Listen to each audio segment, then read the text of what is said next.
Sat Sri Akal ji, and welcome to another edition of Spotlight. And my guest on today's show was born in the heart of the Sahara Desert, so you know he was going to be hot like fire. Fell in love with music at a very, very young age. His songs have been playlisted on all the major radio stations across Europe. Gives me great pleasure to welcome the one and only Mr. Roach Killa. Thank you very much. Welcome to the show. You know what? I like that he's done his homework. He knows where I was born. So you know what? I'm so touched. Okay, let's start with, we'll talk about where you were born. Yeah, I was born in Libya. And you know, it's not a country everybody's born in. It's not a majority of people born in Libya. But my dad, basically, after education, he went to Libya and worked as a doctor. And that's where I was born. So you moved across over to Canada at a very young age? Yeah, very young age. The name Roach Killa, tell us that. How's that name? Everybody wants to know. Well, basically, you see, when I was a kid, I was about 14, and I was so influenced by music. I wanted to make music, whether it was a tape, a CD, or anything. Okay. And I found a producer, and he put together my music for me. And I wanted to call myself Junior Indian. Okay. You know, Junior Indian after Apache Indian. I wanted to do that. Got that wrong. You know, yeah, exactly right. So he looked at me. He's like, "Nah, that's too close to Apache." And you know what? I'm gonna call you Roach. And at that moment, I didn't really care what you call me, Roach, Spider, whatever you want to call me. My music is coming out, right? So I kept it. And I got such a good response that I didn't want to take the identity away from what I was working towards. And Killa was like, anytime I'd be in a school talent show, they'd be like, "Yo, Roach, that was Killa, man, that was Killa." So I was like, okay, I'm going to put two of my identities together. And also as a marketing thing, because once you hear the name Roach Killa, whether you like it or not, you can't forget it. Yeah. So sounds the like better man, now. doesn't like being a bit of a gangster. Yeah, man, yeah, Killa, man. Right, you started obviously your love for music at a very young age. Yeah. What type, when you moved to Canada, what type of music was you listening to? Who was you listening to? To be honest, when I moved to Canada, the music I was listening to, what my mom was listening to, and she was listening to a lot of Ghulam Ali, a lot of Qawwalis, a lot of ghazals, and obviously Bollywood music and Punjabi music. So that's what I was coming from there. But when I got to Canada, where I lived, where I settled, was a very long time back, there was a lot of immigrants coming into the country. So the area that I grew up in was a lot of Caribbean influence. So remember me, I'm coming from Africa. You know, I'm used to seeing all Africans, and I come to Canada, I'm seeing different types of genre, different type of people. So I'm more, you know, connected to the people that I've seen growing up all my life, the Africans. So I started learning my English through them, and you know, obviously, you know, man's known by the company he keeps. So I kind of grew up with that style, and I got influenced by their music.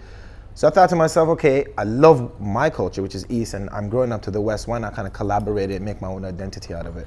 And of course, Apache helped with that all day long, because he paid, this big hand, of course, because, you know, he was one of the pioneers to do what he does. And, you know, it showed us as little kids that if another Asian man can do it, then it definitely 100% we can try to do it. Before actually you came, we were talking here, all of us, and it pointed out that Apache Indian opened a lot of doors 100%. and took Asian music to a different level worldwide. 100%. You know, hands up to that, what he's done. Of course, 100%, because like I said, he was one of the first Asian mans, not just in England, I'm talking worldwide, to have that worldwide success, and then having his tracks like Boom Shakalaka and blockbuster films like Dumb and Dumber, and then they've used it again in Dumb and Dumber 2, so congrats to Apache for that.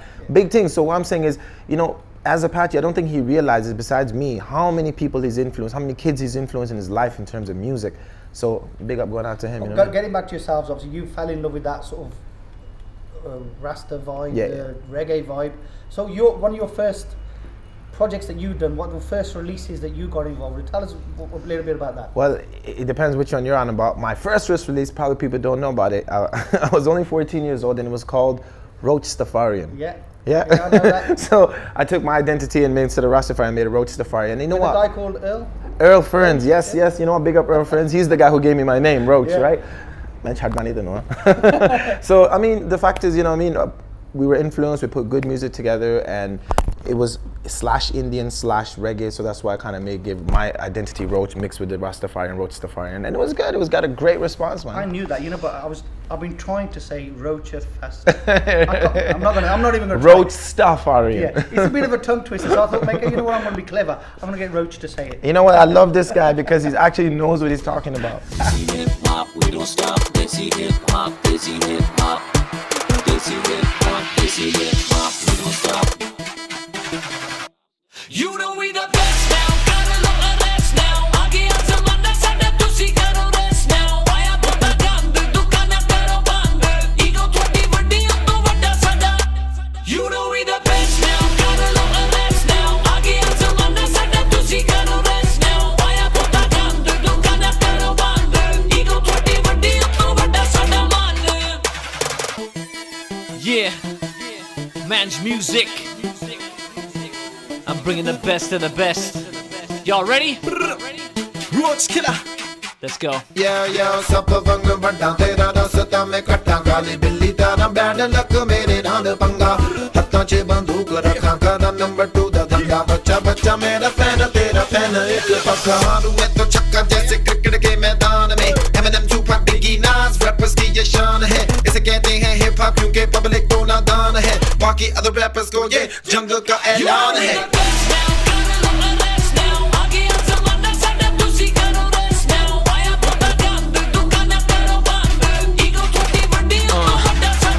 Rockstar बंद कर लो अपने बूथे सच्चियां सुनाइयां ते डर गए सारे झूठे music which मेहनत मैं कीती हुन 12 साल लई वीर मेरे नाल कोई हीर मेरे नाल नहीं how many times have I done this now shut this down run this town so many people proud of your boy cause I came from the bottom of the underground lyrics दी कोई लोड़ नहीं लिखदा मैं आप मेरे कलम विच इन्ना जोर है न्याणियां दा मैं बाप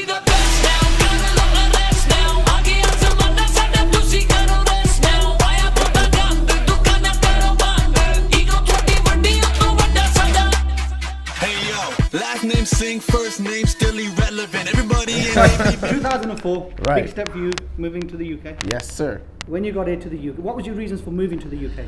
Reason being is because growing up, I used to listen to a lot of Apache, a lot of Bally Sagoo, a lot of Malkeet Singh, you know, all the artists, the UK Bhangra, the Talking groups. my era. Yeah, basically, you know, the Hira group, Achanak, Alap, everybody. So I grew up listening to that stuff. Obviously, I had an older brother, so I was just stealing his tapes and listening to it. So when I came over here, I knew the scene obviously is massive, and you know, it's just once you develop yourself in the UK Asian market, then it transitions to the rest of the world. So Canada, being obviously still fairly a new country, it's only 135 years old as a country itself. So the infrastructure is not built so much for the Asian market. So I thought to myself, look, if you want to be a Bollywood star, you would have to go to Mumbai. Yeah. So if I want to be in the UK Asian scene, I have to be in England. So But that's when what you I were did. still in Canada, Yeah. was you working with UK guys, producers? Yeah, I was behind the scene. I was working. Obviously, Manj from RDB, he moved out there, so we were still close. We were working on certain things, you know. My first release was with 2.9 Dole Point. To know if you guys remember it, Rishi Rich, the boys, and the boys, and it was over the Jay Sean and Juggy D track, Dance with You. Okay. And my track version was just all reggae, and it was called Talking. That time, was you still there, or was you here now? It was back and forth. I came here, made the connection with Rishi and everybody. Then I went back and I delivered the track. But the person I've got to big up before anybody is Ado Ray, because he was the first man that put me on radio, gave me an interview on BBC Asian Network, got my track playlisted, and introduced me to Rishi Rich. So big up to Ado Ray all day. So when you were working with Rishi Rich and the boys and all them, like you've come over to here. Yeah. Which were the first guys that you worked with here when you got here? The first guys I would say I worked with was Rishi. Okay. The first person I worked with was Rishi, and then after that I met up with Surinder Rattan, and we went on from there. Your album, Yeah. your first album, 2009. Revolution. Big track. Yeah. Yara Dildar. Yes. First rap song to hit #1. Yes. BBC Asian Network Yes, charts. yes, yes. How did yes. that feel? It felt great, man. Remember, I'm coming from Canada to get that love from the UK. It's just, it's unreal, and it just keeps me motivated and dedicated. It shows me I'm on the right path. So thank you, everybody that gave me that love and support. You worked know? with some great artists. Yes. You know, you not just UK. Yeah, You worldwide. worked with Miss Pooja. Yep. KS Makka. Yeah. Gippy Good luck, Garwala, Gippy Garwala. Heartbeat with Geeta Geeta Zelda, Zelda. Gary Sandhu. You know what I mean? I got you coming out with Jazzy B right now. All so, right, okay. So, So it's called Dynamite, all right? Again, Bilal Saeed, you know what I mean? Come on, can't forget. with Gary. Yes. You did Dil Dil. Dil Dede. Was apparently a milestone for his career. Yes. It worked more wonders for him. Yes. With that one. Yeah. You know, what was it like working with Gary? It was great to work with Gary because first when they brought me the track, he, I had never heard of him, right? And they were like, oh, there's a new kid named Gary Sandhu. And I was like, okay, let me hear the song. So I heard it in the car, and I didn't really feel it the first time. I wasn't really sure. So I was like, you know what, Surinder, give me a little bit, let me listen to it. So I went home, and I sat there with the headphones, and you know what, it just came to me. Whatever, you wanna know me now, don't you, girl? It just came to me. So I said, okay, recorded it, gave it to him, and I was like, you know what, it's sounding right. First time I met Gary was at actually a show. I'd never met him before. It was just a kind of like over the internet talking. Finally, I met him the first time, and he was a great kid, and he was a bit shy first, very shy first. Yeah. So we had to give him a little nudge and say, I just stayed. You know, we got him a bit boost and stuff, and you know what? Did wonders for Gary, and you know what? I'm so happy that I was part of his success Again, to start off. with some of your tracks, like you've done Oh Girl, Heartbeat with the Gary and all them. I want to ask you, these tracks, but combined 3-4 tracks between them are hitting an average of 2 million hits on YouTube. Nearly 10 million hits, I think 3-4 of your tracks. Yeah. I mean, that's amazing. It's 10 million tracks. It's, you know what this is. I say, bro, I don't look at the hits. I look at the fact that I want to give something to the public that I can be proud of. So I put 100% into it. Some tracks work, some tracks don't. You know, every artist thinks his track is a hit. It's the public to decide. So what I do is I just make it for the public, and whatever love they give, I'll take it, and I'll skip and I'll hold it. Okay, hold your thoughts there. Don't go anywhere. Don't you go anywhere. We're going to be back here still talking to Mr. Roach Killa. Go and make yourself a cup of tea. Let's Don't see. Go anywhere else. Let's see. Let's see. We're going to have a lassi. See you after the break.